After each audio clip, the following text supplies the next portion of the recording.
Bienvenue au balado du Centre-Ville, édition du 12 novembre 2021, épisode numéro 73. Alexandre Tournier, en compagnie de l'excellent Max Boudreau. Comment ça va, Max?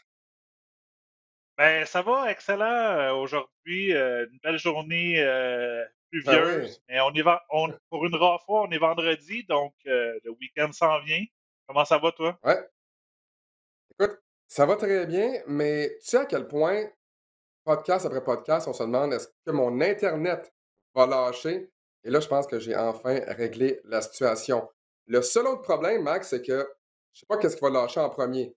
L'Internet ou ma voix. J'ai à peu près pas de voix depuis à peu près 5 jours. Et là, heureusement que j'ai pas de match de basket avant Ben, mercredi prochain. J'espère que je vais réussir à conserver ma voix tout au long du podcast. Sinon, je te dirais que le plan B, c'est le fameux secret, je pense, des acteurs et des animateurs. On vous invite également à le googler. Les fameux néo-laryngobis. J'en dis pas plus long. Si jamais je perds la voix, ben, je pense que je n'aurai pas d'autre choix que d'aller du côté de la pharmacie. Max, toujours un surtout, plaisir Alex, encore. si tu me Oui, permets que maintenant, dorénavant, tu vas, à chaque gros dunk ou gros alley-oop, quand on va faire un match ensemble à RDS, on va essayer ouais. de matcher l'intensité des, de ceux qui font les matchs des Hornets. Je ne sais pas si vous avez eu la chance Eric d'aller voir ça Collins, sur Internet. c'est C'est incroyable. Écoute, j'aimerais pas être son gars de son parce que ça doit pas être le fun dans les oreilles des gens ouais. qui font ces matchs-là, mais quelle énergie, puis c'est du yowzer, wowzer, puis c'est crié là, Non, à mais un certain octave. j'ai aucune idée comment il fait pour conserver sa voix. Tu sais, je fais deux matchs en 3 jours, 3 matchs en 5 jours. Puis après ça, tu sais, je commence à avoir un petit peu de misère. Lui, il n'y a aucun problème. Il crie, il se laisse aller. Puis tu sais, Max, à quel point il y a des gens, parfois, on avait des textos, on avait des gens qui nous écrivaient sur Twitter ou sur Facebook. Surtout, je dirais, lors de la conquête du titre des Raptors en 2019. Vous êtes donc ben Homer, vous prenez entre guillemets pour les Raptors, vous criez tout le temps pour les Raptors. Ben, en passant, là, c'est le basketball des Raptors à RDS. Mais tu sais, il y a du monde qui n'aime pas nécessairement quand Peter là, se met à crier. Écoutez Eric Collins pendant une saison complète de 82 matchs, puis revenez-nous ensuite nous dire qu'on est trop Homer. Vous allez On est de voir, la petite écoutez, bière. c'est tellement divertissant. J'adore ça. Et parlant de divertissement, ben, Peter Yiannopoulos, ce sera notre invité dans quelques minutes. Il viendra nous parler des joueurs québécois à surveiller dans la NCAA cette saison. Les matchs qui ont commencé il y a quelques jours à peine. Donc, Peter ben, nous fera peut-être un bilan de cette première semaine, de ces premiers matchs de ces joueurs québécois-là. Le temps de vous rappeler, bien évidemment, vous savez qu'on est vendredi. Normalement, on enregistre le mercredi. On ne pouvait pas ce mercredi, mais on sera de retour à la case horaire normale, donc le mercredi 24 novembre. On ne sait toujours pas qui sera notre invité le 24, mais simplement, là, avant de commencer, question de mettre un peu de pression, de voir s'il nous écoute en même temps. Maker Guerrier, Maker, je Oh, salue, Maker! devrait être notre invité le 8 décembre prochain. J'ai envoyé un texto la semaine dernière, il ne m'a pas On répondu. met Et sa à la salette. fin, oh, mais attends, à la fin du bloc, parce qu'on a fait un match cette semaine, moi et Peter, et on avait Maker à la demi. Et à la fin du bloc, je dis à Maker, alors, on se retrouve bientôt soit sur le plateau, soit sur le podcast du Centre-Ville, mais pour ça, il faudrait que tu répondes à mon texto. Et là, Maker m'a répondu hier, et semble-t-il là, qu'il va tout faire pour être là le 8 décembre prochain. Il viendra nous faire une liste de suggestions de cadeaux de Noël pour les partisans de basketball. Quoi donner à l'amateur de basketball et quoi donner à l'amateur de basketball qui a tout? J'imagine que l'une de ces suggestions, ce sera Des paires de certainement une souliers. paire de chaussures, c'est sûr. Une ou Max, deux minimum. ben c'est ça, exact. Une ou deux, ouais, parce que lui, je pense qu'il y en a à peu près une centaine. Mais tout d'abord, Max, on va parler, écoute, j'allais dire, on va parler des Raptors, mais tu sais quoi? Oubliez ça. On va commencer avec le drame. Le drama dans la NBA, parce qu'il y a toujours du drame dans la NBA. C'est un peu comme une télé-réalité. Ça ressemble aux Real Housewives. Tu sais, tu vois simplement les previews, il y a toujours de la chicane, il y a toujours du drame, il y a toujours quelque chose. Et Ça chaque fois, crie. ça crie, ça pleure, mais on dirait que dans la NBA, c'est toujours comme une coche au-dessus. Il se passe tout le temps quelque chose. Et là, j'aimerais parler de l'altercation de lundi dernier. Match entre les Nuggets et le Heat de Miami. Nikola Jokic, Markieff Morris au quatrième quart. Morris entre en contact avec Jokic au centre du terrain.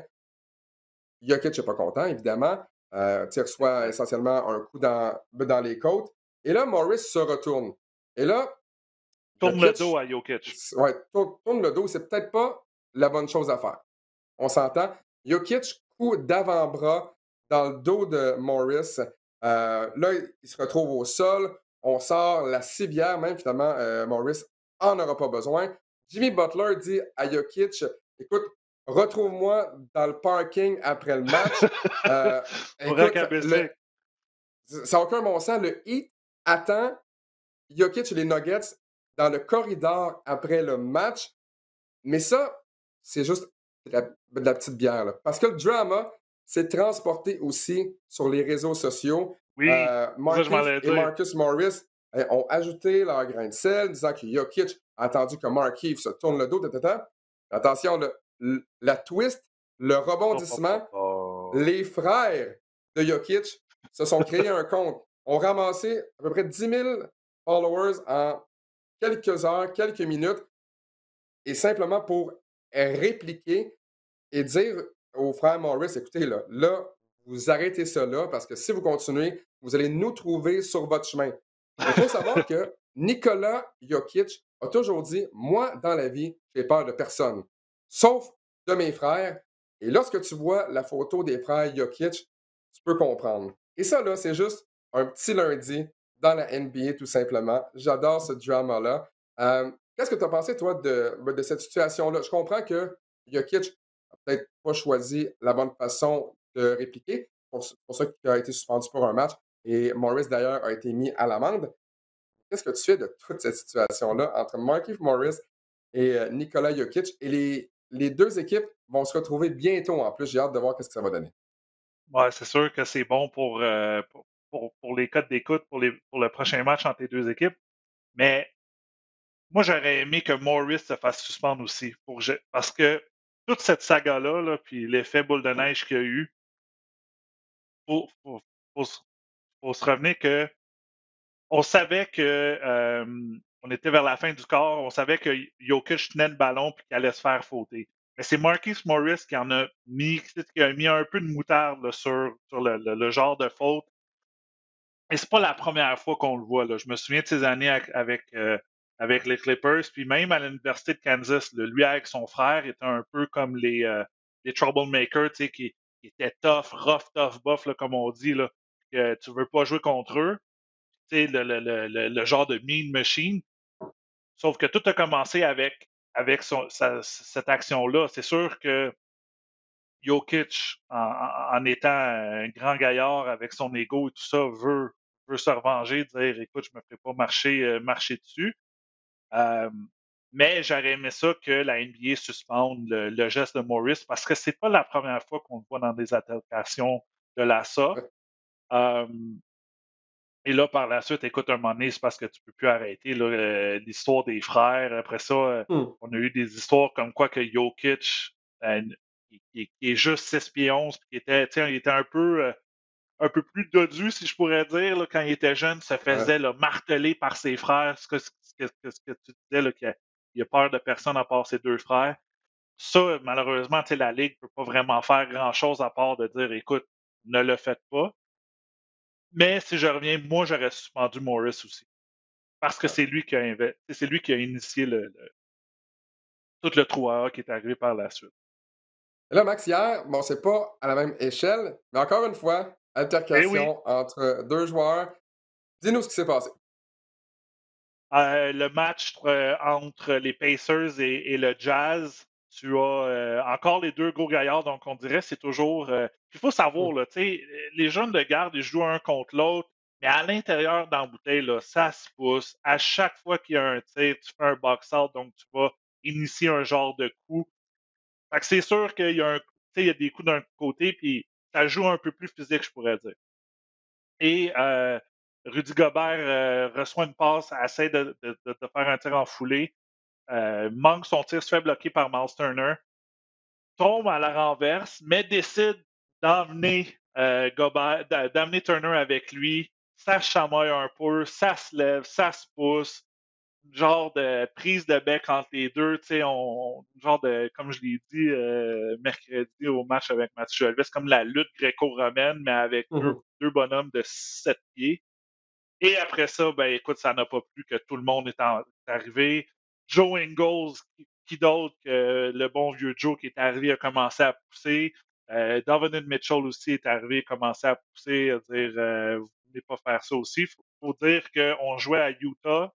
Le Jazz perdait le match contre une équipe des Pacers là, qui n'est pas classée favorite, là, qui a eu seulement leur 5e victoire hier. Mais tout ça a donné que ça a été un autre mauvaise publicité, je peux dire, à la Ligue. Rudy Gobert, Donovan Mitchell, Joe Ingles ont tous été mis dehors du match, donc expulsés du match. Je ne sais pas c'est quoi les répercussions, là, on va voir aujourd'hui. Et de l'autre côté, seulement Miles Turner, mais c'est encore de la mauvaise publicité par la Ligue. Ah, On va attends, se non, non, dire, ah, Max. Ça n'existe pas là, de la mauvaise 10-20 ans, c'était publicité. différent. Mais parlez-en bien, parlez-en mal, Ah ouais. si vous en parlez. Fait que d'un autre côté, on va se dire, on va leur taper ses doigts, tiens, voici une amende de 10 000 $. Ils vont sortir ça de leur poche. Puis comme je disais, ben, ils n'iront pas au restaurant cette soirée-là. C'est à peu près comme ça. C'est avec grand plaisir, Max, qu'on accueille maintenant Peter Yiannopoulos. Et ce qui est bon avec Peter, c'est qu'il n'y a jamais de drama. Jamais de drama avec Peter. On est très Et où, heureux Peter? de Il fait t'avoir en noir, je notre trouve. compagnie.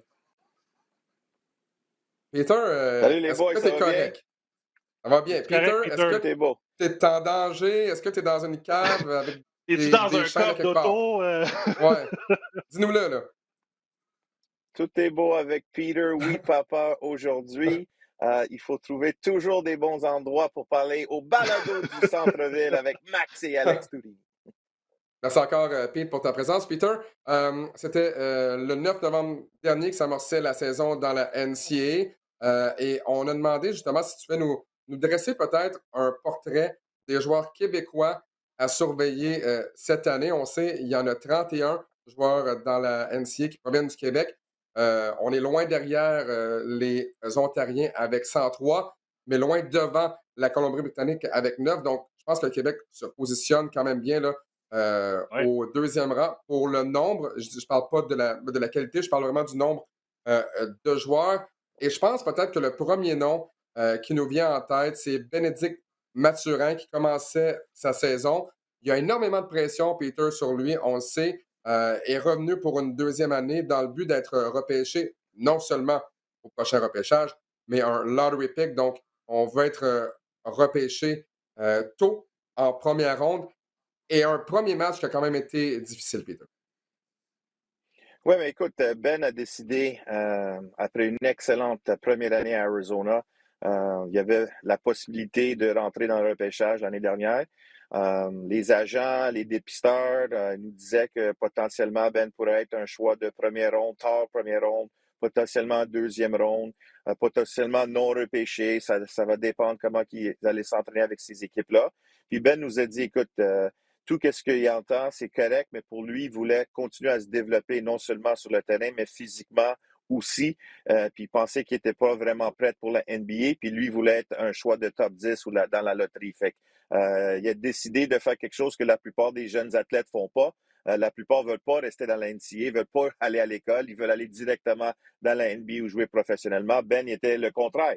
Il a décidé qu'il veut continuer à se développer, cultiver avec Arizona. Et le changement d'entraîneur aussi, c'est quelque chose qu'il il a parlé avec Tommy Lloyd. On sait que Sean Miller, c'est un excellent entraîneur, beaucoup d'expérience. Là, Tommy Lloyd, l'ancien adjoint de Gonzaga pendant 20 ans. Le style de jeu va vraiment aider Ben aussi. Il pousse le ballon un peu plus en transition. Bref, fait que Ben a décidé de retourner. Il a travaillé extrêmement fort cet été. Il a joué pour l'équipe canadienne. Il était un des meilleurs joueurs dans tout le tournoi du U19 dans le monde. 30 points dans le match de bronze que le Canada a gagné. Fait que, oui, les attentes sont hautes. La pression est haute pour Ben. Mais je pense que Ben, il est concentré. Il veut gagner. Il devient vraiment un bon leader avec ce jeune noyau. de ses coéquipiers. C'est clair que Ben peut lancer le 3 points. Il était presque à 40% l'année dernière, presque 90% à la ligne des lancers francs. C'est quelqu'un qui a des capacités athlétiques bouleversantes. Ben fait tout sur le terrain, mais Ben continue à s'améliorer avec le ballon défensivement. Fait que je pense que ça va être une bonne saison pour Bénédicte Mathurin. Ben, il est content, il est prêt. Fait que on l'espère qu'il va connaître toute une saison. Puis c'est clair que la NBA, elle est là. Il y a des dépisteurs qui pensent qu'il peut être top 5, top 8. Il y en a qui est 15, 17. On essaie de dire à Ben ne se concentre pas sur tout ça. Ben se concentre avec ses coéquipiers, ses entraîneurs, puis il veut gagner beaucoup, beaucoup de matchs dans le Pac-12 pour Arizona. Ben Il faut Mathurin, donc, dire le avec Pac. 8 points. Excuse-moi, Max, seulement Oui, 2 en 13 pour lui lors de son premier match cette saison. Max, vas-y. et pour une des rares fois cette année, les gars, le Pac-12 est meilleur qu'il était dans les 5-6 dernières années. Là. Écoute, Oregon, on a un autre Québécois, là, je pense, Peter, tu m'en parlais, qui sont déjà classés dans le top 25 en pré-saison. Tu as UCLA qui est deuxième.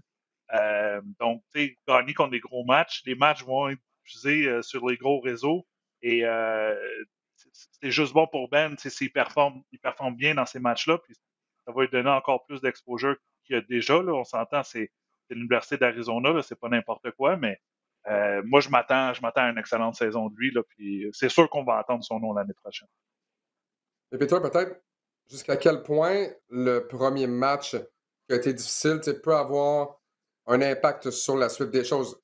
Je comprends que c'est un excellent joueur, je comprends que c'est quelqu'un qui a beaucoup de confiance en soi également, mais tout le monde s'attendait à un gros match de Ben, finalement 2 en 13, 8 points, mais essentiellement, on doit se dire que c'est juste un match pour Ben. Mais Alex, écoute, c'est un match, puis c'était pas contre une grande C'est équipe. ça. Je pense que Ben, dans le match précédent, il y avait 18 points. C'est clair qu'on va demander Ouais. à Ben de marquer beaucoup de points cette saison, mais je pense que Ben, il était tellement content pour ses coéquipiers. Ils ont gagné par 30 points. Il a vraiment fait un impact défensivement. C'est pas seulement d'être sur le périmètre. Oui, il était 3 en 13, il avait 8 points. Il a fait tout un dunk spectaculaire. Mais je pense que c'est un match sur à peu près 30, puis je pense C'est ça. que Ben était content avec la victoire. Puis je pense que c'est un nouveau système, un nouveau entraîneur. Je pense que les entraîneurs, ils savent que Ben va être l'option numéro 1 pour cette jeune équipe. Puis je pense que je m'attends à Ben qui continue à avoir du plaisir sur le terrain. Puis je pense qu'Arizona veut faire le tournoi. L'année passée, ils n'avaient pas le droit de Mm-hmm. participer dans le tournoi du Pac-12 et le tournoi de la NCAA. Fait que je pense que Ben, une des raisons, il est allé à Arizona parce qu'il voulait jouer dans le tournoi de la NCAA puis il veut gagner un championnat national avec Arizona. Fait que, pas de problème, Alex. Ben va être correct. Exact. C'est juste un match. C'est juste un Max, match, pas de panique. non, c'est ça. Exact, mais tu sais, je me dis pour un joueur avec énormément de pression, de commencer une saison avec un match plus difficile, ça doit être justement difficile, mais effectivement, j'ai très confiance en Bénédicte Mathurin. Maintenant, Max, tu en as glissé un mot du côté de Oregon avec Quincy Guerrier dans son seul match, évidemment. 8 points, 12 rebonds en 26 minutes de jeu. Quincy Guerrier, souvenez-vous, qui a transféré de Syracuse après 2 ans pour aller du côté de Oregon. À quoi tu t'attends, Peter, de Quincy cette saison? Mais c'est une décision difficile pour Quincy de quitter le Orange de Syracuse. Il a connu 2 bonnes années avec la troupe de Jim Boeheim. Je pense que Quincy, lui aussi, il a vu que c'est un autre niveau quand tu sors du cégep ici au Québec, de Thetford Mines, comme Max le sait, de quitter quand il était à Champlain-Saint-Lambert avec nous, puis là, tu te rends en Division 1. C'est un peu différent le niveau, non seulement de talent, mais La marche est haute. d'intensité. Puis c'est vraiment... Ouais, fait que Quincy a appris beaucoup, puis Quincy a joué dans le ACC. Fait que ces matchs contre Duke, North Carolina, Virginia, c'est pas des petites écoles. Fait que je pense que Quincy a démontré des belles capacités de marquer beaucoup de points. Je pense que c'est un gars qui peut faire beaucoup de rebonds aussi. C'est un joueur amélioré défensivement. Mais le style de Orange est un peu plus différent. On joue la défensive de zone de 2-3. Le ballon, on courait pas assez. Puis je pense pas qu'il touchait le ballon de la façon que Quincy voulait. Il ne Non. voulait pas juste jouer, faire un écran, puis jouer à l'intérieur. Fait que je pense que Quincy, c'est quelqu'un qui a décidé de transférer à Oregon. Oregon, on sait qu'ils ont un style où on pousse le ballon. on pousse vite, on prend des 3 points, puis on donne l'opportunité à des joueurs comme Quincy, des joueurs qui jouent entre le 3 et le 4, peut-être le 5, de toucher le ballon sur le périmètre. On a vu qu'est-ce que ça fait pour Chris Boucher, notre ami, notre frère. Il y a d'autres Canadiens qui ont joué pour Oregon, qui a eu beaucoup de succès. Fait que je pense que Quincy, premier match, 8 points pour lui aussi, mais je pense qu'ils ont une bonne équipe, un peu plus mature. Dans l'NCAA, les gars, il y a toujours beaucoup de transferts. Tu n'as pas besoin de rester une année sans jouer. Tu peux jouer immédiatement. Fait que c'est beaucoup des noyaux différents. Je pense que Quincy va être un joueur d'impact. Puis je pense que Quincy va apporter une dimension de gagnant. Puis c'est clair que lui, son but, c'est de jouer dans la NBA. Mais je pense qu'Oregon, il y a des chances, encore une fois, de participer au Final Four. Peter, il y a un autre Québécois, et c'est drôle parce que, c'est pas drôle, mais en fait, il y a un an, il y a deux Québécois essentiellement qui sont retrouvés dans la même situation. Quincy a demandé un transfert, parti de Syracuse, s'est rendu à Oregon. Et Omax, Olivier Maxence Prosper, est parti de Clemson pour aller à Marquette. Et on a reçu les deux en entrevue au balado du centre-ville. Et on le voyait tout de suite que les deux n'étaient pas contents, tant à Syracuse qu'à Clemson. Et là, Omax, je pense pour la première fois dans la NCAA, il a eu la chance de se faire valoir. Il a répondu présent. 8 points, 7 rebonds, dont 4 rebonds offensifs en 29 minutes de jeu dans son premier match avec sa nouvelle équipe. Et pour vous donner une idée, là, Omax jouait moins de 10 minutes par rencontre avec Clemson. Il a eu 2 départs seulement en 22 matchs avec Clemson. Il a amorcé le match pour Marquette. C'est une grosse année pour Omax parce que j'ai l'impression que c'est sa première vraie année dans la NCAA. C'est la première fois où il sera en mesure, enfin, de se faire valoir. Oui, c'est un excellent point, Alex. Écoute, c'était pas facile pour Omax. Omax était vraiment recruté par plusieurs équipes. Il a décidé d'aller à Clemson. Il pensait que c'était vraiment une bonne situation pour lui. Malheureusement, il y avait une équipe de leaders, de vétérans. L'entraîneur-chef n'avait pas autant de confiance en Omax. Et ça arrive souvent. Puis là, Omax, il a pris l'avantage du règlement. Tu peux faire un transfert sans d'attendre une année ou 2 ans avant de jouer. Fait que là, Shaka Smart, c'est quelqu'un qui préconise un style de tempo, où on pousse le ballon, on va en transition. Défensivement, on essaie de créer des revirements tout-terrain. Fait que je pense pour Omax, c'est un joueur hybride, un joueur polyvalent qui peut jouer plusieurs positions. C'est un gars qui, on sait qu'il peut terminer en férocité. C'est quelqu'un qui a amélioré côté de 3 points. Sa vision de jeu. Fait que je pense que Omax veut démontrer ses capacités. Il l'a fait cet été avec l'équipe nationale du Canada, le U19, qui ont gagné la médaille de bronze avec Ben. Puis Omax était un partant avec cette équipe-là. Je pense que le match, il a bien joué. Il y a eu deux fautes vite en deuxième demi qui a forcé qu'il était sur le banc un petit peu. Il aurait joué peut-être 35 minutes, mais il a fait des bons jeux à la fin du match pour sécuriser la victoire pour Marquette. Mais encore une fois, pour Omax, c'est de jouer, d'avoir du plaisir, puis d'avoir de la confiance de son entraîneur. Puis Shaka Smart, c'est un entraîneur avec beaucoup d'expérience. Max puis moi, on le connaît depuis longtemps. Quand il Il est venu me recruter à Champlain, Shaka Smart. Exact. Fait qu'on le connaît, Shaka, depuis qu'il était jeune. Je pense qu'il y avait des cheveux, mais il rasait sa tête. Là. Il a repris ses cheveux. Là. Fait que Shaka, c'est un bon gars. Il a tout fait comme entraîneur dans la NCAA. Il a eu beaucoup de succès. Puis là, avec Marquette, c'est clair qu'il veut amener cette équipe, ce programme dans un Final Four. Puis je pense que Omax doit se concentrer de ne pas passer trop de la NBA, comme Ben, comme les autres joueurs, comme Quincy, comme Keyshawn. Concentrez-vous sur votre équipe. Le reste va tout s'arranger. Mais je pense que Omax, présentement, beaucoup de plaisir de jouer 30 minutes par match. Marquette va avoir une bonne équipe. Puis Omax Prosper va être un des grands joueurs, des joueurs clés pour cette formation. Bon, Peter, tu parles de Keyshawn, justement, Barthélemy qui joue pour les Buffaloes de l'Université Colorado. Disons que ça n'a pas été long avant qu'il connaisse le meilleur match de sa carrière. C'est un joueur de deuxième année. Premier match cette saison. Meilleur match tout simplement dans la NCAA. 19 points, 5 passes décisives, 4 rebonds, tire au-delà de 54% du plancher. A été parfait à 3 points. À quel genre de progression tu t'attends de la part de Keyshawn Barthélemy par rapport à sa première année? Mais Keyshawn, je le connais depuis longtemps. C'est un jeune joueur qui a joué pour les Knights de Parkhead, qui a joué pour Brooklyn Elite. C'est pas quelqu'un qui parle trop. C'est un joueur qui aime aller dans le gymnase, qui travaille extrêmement fort pour se développer, pour s'améliorer. Et là, quand tu joues pour une équipe comme le Colorado dans le Pac-12, c'est un grand programme. Fait que ça vient avec la pression. Il jouait en arrière d'un excellent meneur de jeu l'année passée. Puis là, cette année, c'est son temps. Fait que, il y a eu un bon tournoi durant l'été. Colorado sont allés en Europe pour jouer un petit foreign tour. Puis je pense que Keyshawn, il a la capacité d'être vraiment athlétique. On sait qu'il peut vraiment sauter. Mais de l'autre côté, c'est un bon meneur de jeu, une bonne vision, peut distribuer le ballon. Mais sa force à Keyshawn, c'est le 3 points. Et puis on l'a vu 3-en-3 dans son premier match. Puis si tu veux jouer à un haut niveau dans la NCAA et espérer jouer de la NBA, t'es mieux d'avoir un bon tir du périmètre. Puis Keyshawn, il a ses côtés où ce qu'il peut vraiment utiliser ses forces pour son entraîneur, pour ses coéquipiers. Je m'attends à une grande saison pour Keyshawn.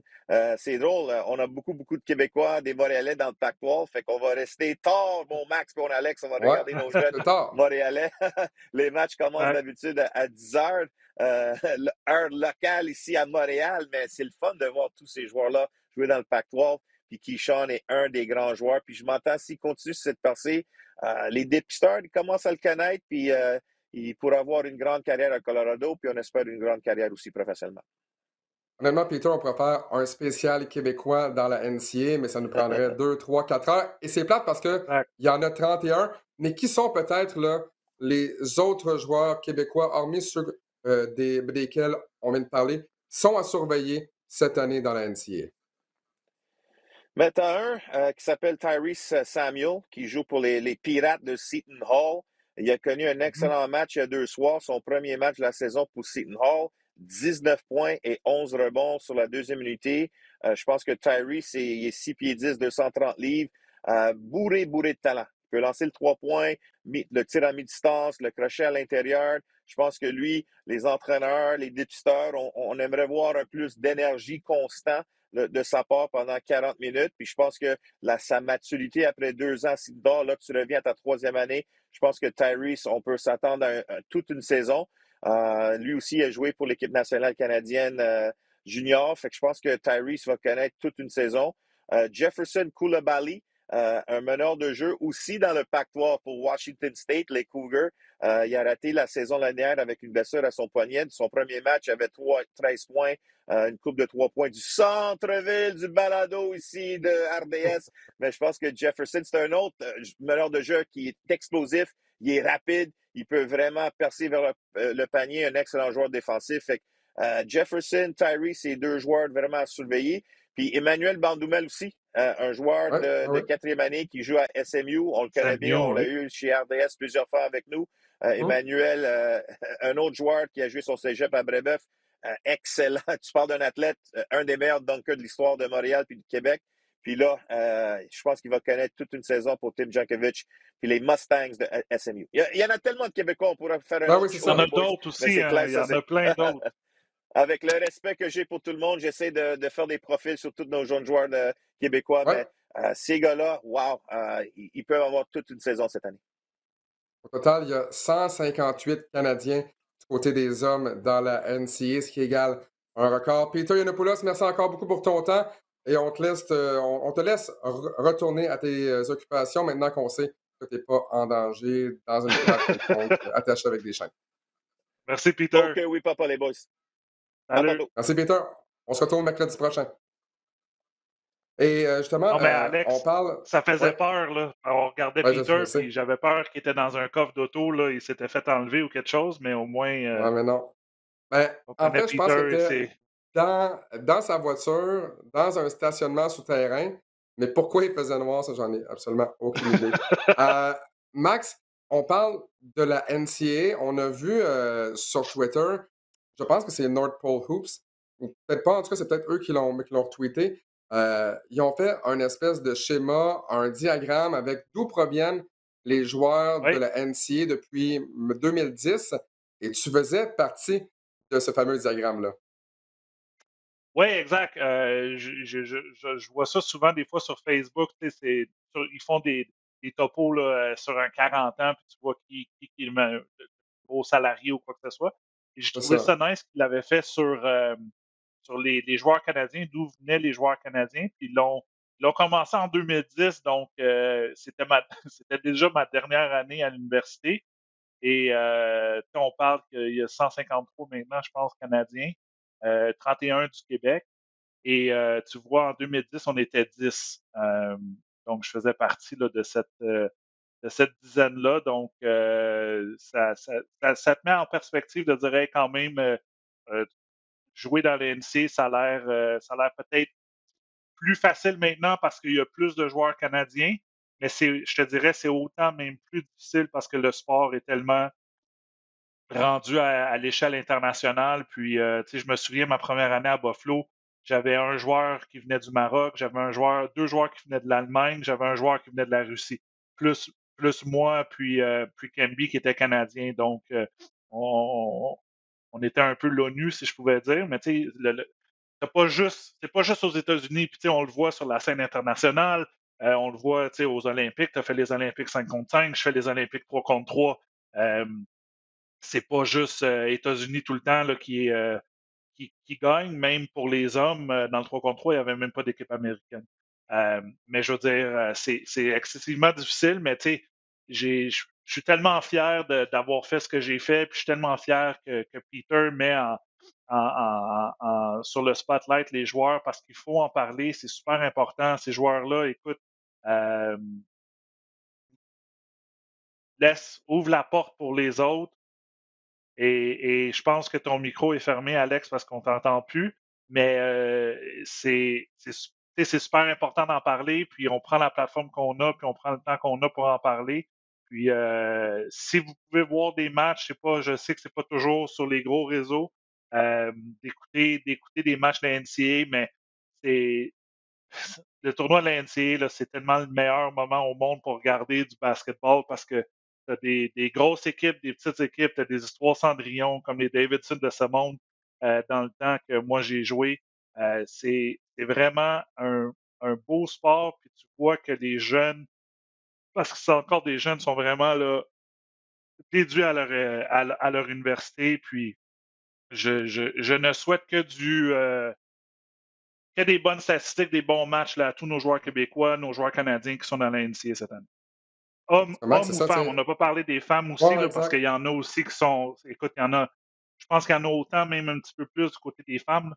Et je leur souhaite du succès parce que ce succès-là amène une effervescence, amène la popularité au basketball. Tu as des gens après ça qui vont écouter la NBA, qui vont écouter la NCA, qui vont écouter nos matchs sur RDS. Donc, tu sais, juste d'en parler, c'est un effet boule de neige, Ouais. là, comme je disais. C'est ça, puis il y a des gens comme toi, puis comme ceux qui t'ont précédé aussi, juste le fait de savoir qu'un tel était allé jouer dans la NCA, même je pense qu'à ton époque, ça se parlait pas tant que ça. Tu sais, oui, ça existait, mais est-ce que c'était le but vraiment de quelqu'un au secondaire, à ton époque, de jouer NCA? Pas nécessairement. Tu savais que ça existait à peu près. Est-ce que c'était une Même possibilité? pas. Je pense pas vraiment, mais du fait qu'il y a des gars comme toi, comme Will, comme Max Paulus qui sont allés, entre autres, et ceux qui les ont précédés aussi, euh, je pense que ça a ouvert la porte à beaucoup de monde.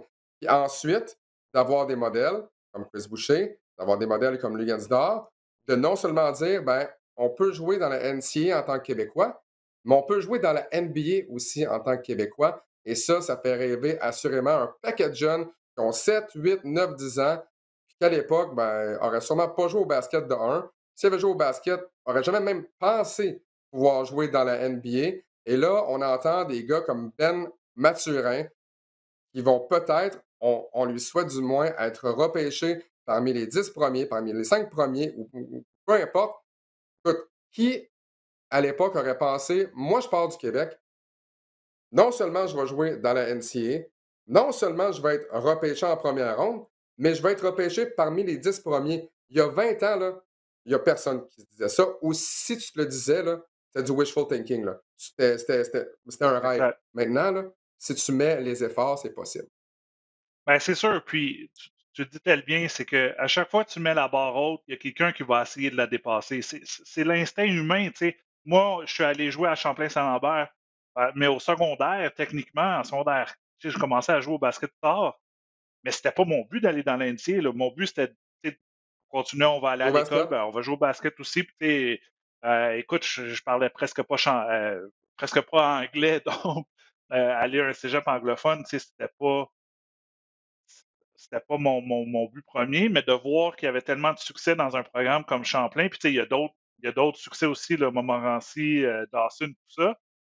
Mais dans ce temps-là, tu sais, la grosse équipe, si tu voulais aller à la prochaine étape, c'était de jouer à Champlain. Mais après ça, tu sais, as eu des joueurs qui sont allés dans l'NCA, mais après ça, performer dans l'NCA, jouer dans des gros marchés. Moi, je me souviens, tu sais, les exemples que j'avais, tu avais Bernard Côté qui a joué à l'Université Kentucky, OK. tu avais Mohamed Achad qui a joué à Northwestern, qui était quand même dans un gros programme, mais qui aurait pu jouer un peu partout. Pierre-Marie Artidor Cespedes, puis Mac, pour pas le nommer, qui a joué à Gonzaga. Maurice, Michigan State. Tu vois ça, tu côtoies ces jeunes-là, ben, ces coéquipiers-là, puis tu te dis, ben, OK, moi, je suis le prochain. Fait que tu fais juste monter la barre et après ça, ben, ces joueurs-là ont eu du succès. Ça a amené d'autres et on est rendu où on est rendu. Donc, je ne suis pas surpris de, je suis pas surpris de l'effet que ça l'a donné et que là, on parle de qu'est-ce qu'on parle en ce moment d'un Ben Mathurin qui pourrait être un choix top 5, top 8 peut-être. Et tu sais, un Lugans qui est peut-être un des meilleurs joueurs défensifs de la Ligue, un Chris Boucher qui a été un joueur MVP puis un joueur défensif de la Ligue dans la G League, qui n'est pas n'importe quoi non plus, qui est la Ligue juste en dessous de la NBA. Donc, comme utilisant un rappeur préféré, sky is the limit, mon Alex. Ouais, effectivement, Max, écoute, le temps file, il reste à peu près peut-être une quinzaine de minutes. Brièvement, ben, on va maintenant parler de la NBA. On va donc revenir à la NBA pour parler notamment du dossier. Encore une fois, on revient au drama. Ben Simmons. Là, Ben Simmons, il y a beaucoup de rumeurs avec une transaction avec les Celtics. Du côté des Celtics, le nom de Jalen Brown revient. Brad Oui, Stevens est allé voir cette semaine Jalen Brown pour dire, écoute, je comprends que ton nom sort beaucoup dans les rumeurs de transactions, mais pour nous, tu es un joueur des Celtics. Je veux simplement être certain que ta tête était à la bonne place. On veut te garder. Donc, clairement, une fois que les Sixers ont demandé Jalen Brown aux Celtics, je pense que ça a vraiment mis fin aux discussions, mais c'est toujours pas clair ce qui se passe avec Ben Simmons. Écoute, je pense pas que Ben Simmons va porter à nouveau les couleurs des 76ers. Et là, d'autant plus que Rich Paul, l'agent de Ben Simmons, son là, en a agent, ajouté ouais. une couche en disant que Ben Simmons souffre de troubles, de problèmes mentaux, d'un problème mental, mais que les Sixers euh, n'aide en rien vraiment la résolution de ce ou de ces problèmes-là. Ben Simmons aurait été aperçu avant le match d'hier dans l'aréna, quitté avant le match. On est rendu le 12 novembre, Max. Le 12 Ouais. novembre. Les camps ont lieu au mois de septembre. On voulait échanger Simmons avant le camp. On ne l'a pas fait. 2 mois plus tard, il n'y a absolument rien qui se passe. Est-ce que ça va finir par se résoudre, ce problème-là entre les Sixers euh, et Ben Simmons? Parce que honnêtement, là, je suis un peu d'accord avec Rich Paul. Maintenant, là, faites tout, faites tout en votre pouvoir là, pour que ça se règle le plus tôt possible, autant pour l'équipe que pour le joueur. Écoute, pour répondre à ta question, oui, je pense que ça va se régler. Le problème, c'est que je ne sais pas quand ça va se régler parce que Même comment. euh, et comment? Parce que d'un côté, il y a quelqu'un à quelque part, soit du clan de Ben Simmons ou du clan des Sixers, l'organisation, qui va devoir mettre de l'eau dans son vin. Parce que là, en ce moment, on s'en va nulle part. Euh, on a vu hier, ben, je ne sais pas si les gens ont regardé, mais les matchs contre les Sixers. Les Sixers ont besoin d'un Ben Simmons, là. Oui, Maxi a super bien joué, mais tu sais, Ben Simmons, là, c'est quand même un joueur étoile. C'est pas le meilleur joueur offensif, je te dirais, mais tu sais, c'est un meneur de jeu à 6 pieds 9 qui peut être aussi vite qu'un joueur à 6 pieds 1. Tu sais, c'est quand même un joueur d'un certain calibre. Le problème, c'est que la misère à lancer, il hésite beaucoup, et là, ça vient d'y rentrer dans la tête. Puis, écoute, des problèmes mentaux, oui, ça se peut. Il dit qu'il y a des problèmes de dos. Mais tu sais, on l'a vu, là, j'ai retweeté les images. Là. Il est venu au camp, il pratiquait, il avait son cellulaire dans les poches. Écoute, Je pense pas qu'il veut être là. Là, en ce moment, ils ont touché un peu à son ego avec son portefeuille en disant on va te mettre à l'amende. T'as Darren Morey qui est allé sur les plateformes qui dit écoute, ça prendra le temps que ça veut, moi ça me dérange pas. Je veux pas, entre guillemets, donner Ben Simmons pour n'importe quoi. Mais écoute, à un moment donné, le retour de l'ascenseur, c'est que les équipes le savent que Ben Simmons se fait échanger. Donc, Ouais. écoute, c'est de la négociation 101. Là. Si tu vois que l'autre personne est un peu pris au dépourvu puis un peu désespéré, ben, tu ne vas pas lui donner tous tes meilleurs choix ou tes meilleurs joueurs. T'sais. Donc, Et c'est il y a parce qu'on quelqu'un quelque oublie part qui là-dedans va qu'il y a Ben falloir mettre Simmons. de l'eau dans son Ouais. vin. Et je, je me range pas du côté de Ben Simmons. Mais ultimement, là, je comprends qu'il a peut-être pas tout fait pour améliorer lui-même sa propre situation, là, Ah, c'est sûr, c'est sûr. mais Ben Simmons est le seul qui est pris là-dedans.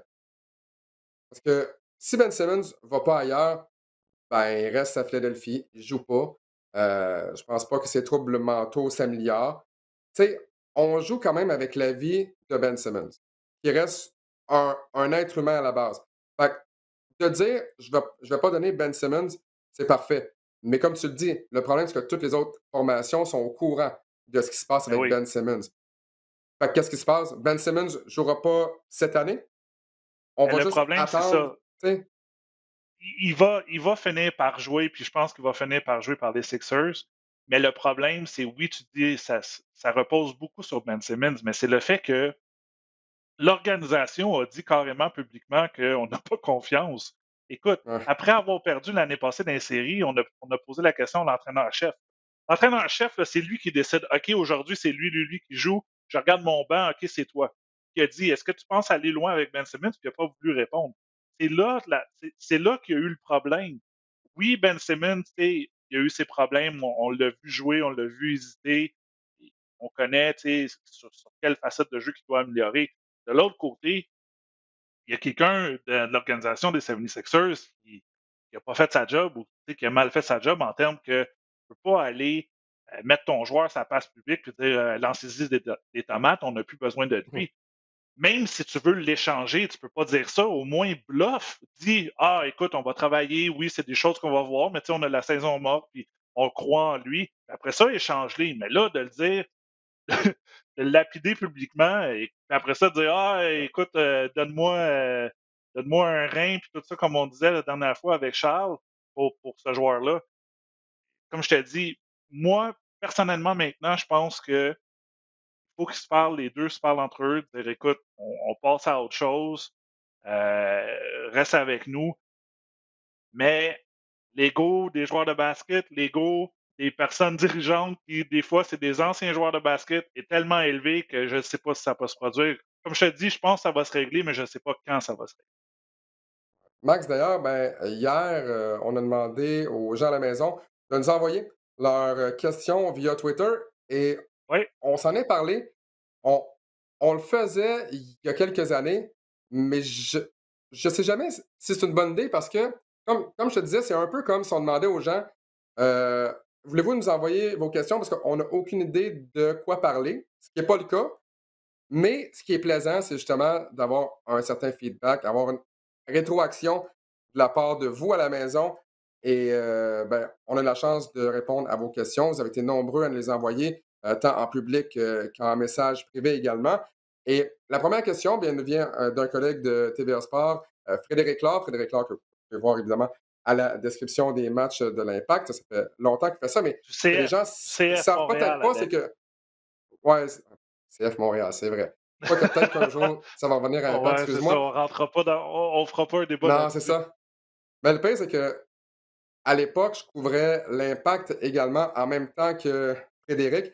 Donc moi, j'ai jamais couvert, cette formation depuis le fameux rebranding. Tout ça pour dire que les gens connaissent Frédéric parce que, il l'associe beaucoup au soccer, mais ils ne savent peut-être pas que c'est un grand partisan de basketball également. Je pense même qu'il a décrit, la portion montréalaise du tournoi de 3 contre 3 cet été. Je peux me tromper, mais je pense que c'est lui qui l'avait décrit. Ce qu'il demande, Frédéric, essentiellement, c'est qui reverra-t-on en premier? Parlant de drama, on revient exactement dans le drama. On en Ben rajoute. Simmons, on en rajoute une couche encore. Ben Simmons ou Kyrie Irving? Pour toi, Max, qui va être le premier à revenir dans la NBA? Écoute, je peux prendre un 30 sous puis tirer à pile ou face. Personnellement, Kyrie, pour la simple et bonne raison que je crois que les restrictions au sujet de la COVID vont descendre, vont diminuer aux États-Unis, puis ils vont dire OK, finalement, tu peux venir, tu n'as pas besoin d'être vacciné, il va y avoir une dérogation, quoi que ce soit. Donc, juste pour ça, je vais dire Kyrie Irving, mais honnêtement, your guess is good as mine. C'est Ouais. pile ou face. Ben Simmons dit qu'il y a des problèmes de dos. Est-ce que c'est des problèmes de dos? Je suis pas trop sûr, mais juste pour dire, OK, il y en a un qui est blessé puis l'autre l'est pas, je vais prendre Kyrie Irving parce que je pense que les États-Unis sont toujours un peu prendre les devants là, pour diminuer les mesures sanitaires et ils vont peut-être laisser des joueurs là, qui sont non vaccinés, quoique il ne doit pas en avoir sur mes doigts de la main, là, Il je en pense, reste plus dans la beaucoup, Ligue là. en ce moment. Il en reste Ouais. beaucoup. Ceux qui ont dit non initialement l'ont fait par la suite. Là, je pense à Andrew Wiggins. Mais je pense qu'il y a Jonathan Isaac aussi qui n'a pas décidé de se faire vacciner parce qu'il a déjà attrapé la COVID. Là, puis il avait parlé aux médias sur ça. Donc, pour cette raison-là, je vais prendre Kyrie, mais écoute, Ouais. toi, qu'est-ce que tu penses? J'en ai aucune idée. Honnêtement, ça peut être un ou l'autre. Mais ça serait bien. Ça Honnêtement, serait là, bien pour le spectacle à NBA que Kyrie revienne là, avec les Nets qui sont encore dans la course aux euh, séries, là, à 8 victoires, 4 défaites, mais on en demande beaucoup à Kevin Durant là, ces temps-ci. moi, je vais dire Ben Simmons. En Bon. fait, c'est un souhait. J'espère que Ben Simmons revienne rapidement. Pourquoi? Mais Ben Pour les Simmons a commencé à Sixers ou être dans mis. une autre équipe? Je peux pas croire qu'il va jouer pour les Sixers, puis je peux pas croire qu'il va être échangé aussi. Fait que j'en ai aucune idée. Mais non, mais c'est parce que regarde, Ils OK, vont honnêtement, jouer là, où? OK, regarde. Ben Simmons va retourner sur le banc des Sixers en habit. Je pense pas qu'il va OK. rejouer. Mais je pense qu'il va OK. revenir sur le banc des Sixers, mais qu'il ne Un jouera pas. peu, Et je m'explique un peu comme parce Anthony que, Davis avait fait avec la Nouvelle-Orléans, là, qui avait demandé d'être échangé puis qu'on attendait ouais, pour pas qu'il se blesse, fait qu'on le mettait sur le banc en habit. Ah, ça, parce que ouais, s'il est sur écoute, le c'est banc, probable. parce que là, ce qui se passe, là, c'est que les Sixers ont recommencé à mettre Ben Simmons à l'amende. Donc là, si je m'appelle Ben Simmons, ça ne me tente pas de perdre 300 000 par match, là. Exact. Donc moi, je pense que Ben Simmons, en fait, c'est pas 300 000, là, mais euh, Ben Simmons, je pense, pour lui-même, là, devrait retourner dans l'environnement de l'équipe à tout le moins pour arrêter de se faire mettre à l'amende et de ne pas perdre, là, ça peut être jusqu'à des millions, là, si on finit par cumuler tout ça. Moi, à sa place, je retourne là, je ne perds pas de millions. Et pour Carrie, là, j'aurais pu dire Carrie, mais avec ce que Trey Young a dit cette semaine, en ce sens que c'est difficile de se motiver pour la saison, c'est pas des Ouais. matchs de série. Kyrie Irving, les Nets vont se rendre en match éliminatoire avec ou sans Kyrie. Je pense que ça prend Kyrie pour gagner le titre, Ouais. mais je pense pas que ce soit nécessaire d'avoir Kyrie. Fait que même si Kyrie revient au mois de mars, même si Kyrie revient au mois d'avril, ça change pas grand-chose. Pour moi, ça change pas grand-chose. Alors que Ben Simmons, je pense que lui aurait besoin de revenir quand même assez rapidement. Mais Max, ouais, vas-y. en ce moment, là, les Sixers ont 8 victoires, 5 défaites, puis les Nets sont troisième. Les Sixers sont quatrième avec 8 victoires, 5 défaites, puis les Nets sont troisième avec 8 victoires, 4 défaites. Fait que techniquement, On ces a tout deux un match, équipes-là, hein? en ce Ouais, moment, sont en série puis ils n'ont pas leur joueur exact. étoile. Donc, c'est juste pour vous dire que, écoute, il y a tellement de parité dans l'Est en ce moment cette année que je souhaite que les Sixers se rendent, mais j'y crois pas parce que Joel Embiid peut être blessé un jour à l'autre. Ils sont à une blessure d'un joueur étoile parce que Tobias Harris, je pense pas que c'est ce joueur-là qui peut t'amener en série. Je pense que c'est Ouais. vraiment Joel Embiid. Et du côté de Brooklyn, oui, moi je pense qu'ils vont être dans les séries, mais tout peut arriver. Là. Écoute, Atlanta sont 4 et 8 en ce moment. Ils sont, sont deuxième Alors que avant-dernier les dans l'Est. Bulls vont bien, on a les Wizards avec Kyle Kuzma qui renaît Ouais, de ses cendres ou presque. Donc, c'est des équipes qu'on n'est pas habitué de voir. Mais écoute, pour avoir vu jouer les Bulls contre les Nets dans la victoire des Bulls, exact. ils viennent de battre l'une des meilleures formations supposément de l'Est. DeMar DeRozan est est excellent. Tu as énormément de talent sur cette formation-là. Zach LaVine, moi, j'ai hâte de voir les Bulls et les Wizards là, plus la saison va avancer. Max, il reste 5 minutes. Il reste encore beaucoup de questions. On va y aller avec la Ouais. suivante. Écoute, on n'a même pas parlé des Raptors durant ce balado, mais on aura la chance de s'en parler dans 2 semaines. Est-ce que cette question-là, je recommence. Jasmin Blanchette, est-ce qu'il est trop tôt pour s'inquiéter du jeu de Chris Boucher? Est-ce que Fred VanVleet est un assez bon playmaker pour une équipe aspirante d'ici 2 à 3 ans? On a une partie de la réponse vraiment dans le match d'hier et c'est drôle parce Exact. que Le cette tweet a été question-là, je envoyé l'ai avant peut-être le eu quoi, match. à 3 heures. Ouais, j'ai comme peut-être Exact. eu à 3 heures ou 4 heures. Puis, dans le match d'hier, je pense qu'on a eu plusieurs réponses à nos questions. Chris Boucher qui a réussi de loin la meilleure performance de sa saison et ça fait du bien. Boucher a été ennuyé par une blessure à un doigt, c'est disloqué un doigt, a raté tous les matchs préparatoires et là a vraiment mis du temps avant de se remettre en marche. Et c'est difficile parce que là, tu es en retard sur tous tes autres coéquipiers. Tu connais un début de saison difficile, tu commences à perdre des minutes. Là, tu commences à t'inquiéter pourquoi je perds des minutes. Est-ce que Nick Nurse a encore confiance en moi? Et là, soudainement, ben, avec la blessure, entre autres, de Kem Birch, Cam Birch. euh, ça a permis à Chris Boucher de reprendre des minutes. Et hier, il a été excellent. Même chose également pour Fred VanVleet. Hier, pour Chris Boucher, 17 points en 24 minutes de jeu, 6 rebonds, 2 contre et 1 vol de ballon. Et Fred VanVleet, si on se demande est-ce que Fred VanVleet est suffisamment bon, je pense qu'on a la réponse depuis le début de la saison et on l'a encore vu une fois hier, Max. Exact, on va faire ça vite. Je pense que Chris Boucher est capable de. Il a juste besoin d'une opportunité, Chris, parce que je pense qu'il a encore la confiance de ses entraîneurs. C'est juste que, comme tu dis, il commence à avoir une congestion là, au poste de 4-5 de ce côté-là, avec le retour de Siakam aussi.